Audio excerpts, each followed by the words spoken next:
മുണ്ടെടുത്തു വന്നയാളെ shopping മാളിലേക്ക് പ്രവേശിപ്പിച്ചില്ല എന്ന് പരാതി. ബംഗളൂരുവിലെ GT മാളിലാണ് സംഭവം. പരമ്പരാഗത രീതിയിൽ വസ്ത്രം ധരിച്ചെത്തിയ വയോധികനെയാണ് തടഞ്ഞത്. KB ശ്രീധരൻ വിവരങ്ങളുമായി ചേരുന്നുണ്ട്. നമുക്ക് ആ ദൃശ്യങ്ങളും കാണാം. ശ്രീധരൻ, ഷോപ്പിംഗ് മാളിൽ ഡ്രസ് കോഡൊക്കെ ഉണ്ടോ?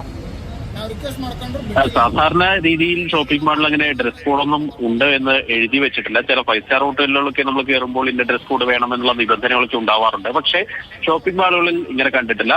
പക്ഷേ ഇത് തീർത്തും എന്താ പറയാ, എതിർക്കേണ്ട ഒരു കാര്യം തന്നെയാണ്.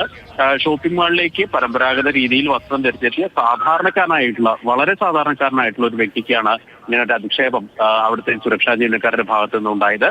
അദ്ദേഹം ഏതാണ്ട് നമുക്കറിയാം 10-75 വയസ്സ് പ്രായമുള്ള ഒരു വ്യക്തിയാണ്.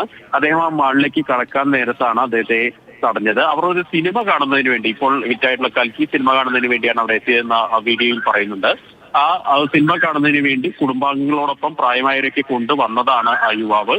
പക്ഷേ ആ അച്ഛനെ അവിടേക്ക് കയറ്റാൻ പറ്റില്ല എന്നുള്ള ഒരു നിലപാട് സുരക്ഷാ ജീവനക്കാർ എടുത്തു.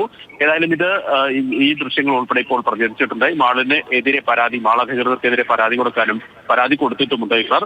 ഏതായാലും ഇതിനെതിരെ വ്യാപക പ്രതിഷേധമാണ് സമൂഹ മാധ്യമങ്ങളിലേക്ക് ഉയരുന്നത്. നേരത്തെ ബംഗളൂരു മെട്രോയിൽ സമാന സംഭവങ്ങളൊക്കെ ഉണ്ടായിരുന്നു. ഇങ്ങനെ പരമ്പരാഗത വസ്ത്രം ധരിച്ച് അല്ലെങ്കിൽ മുഷിഞ്ഞ വസ്ത്രം ധരിച്ചെത്തിയ ഒരു വയോധികനെ അന്ന് മെട്രോ സ്റ്റാഫ് തടഞ്ഞ ഒരു സംഭവമൊക്കെ ഉണ്ടായി. അന്ന് വ്യാപക പ്രതിഷേധം ഉയരുകയും അയാൾക്കെതിരെ നടപടി ഉണ്ടാവുകയും ചെയ്തിരുന്നു. ഏതായാലും ഈ വിഷയത്തിൽ നിയമ നടപടിയുമായി മുന്നോട്ട് പോകും എന്നുള്ളതാണ് ഈ കുടുംബത്തിന്റെ തീരുമാനം. ശരി.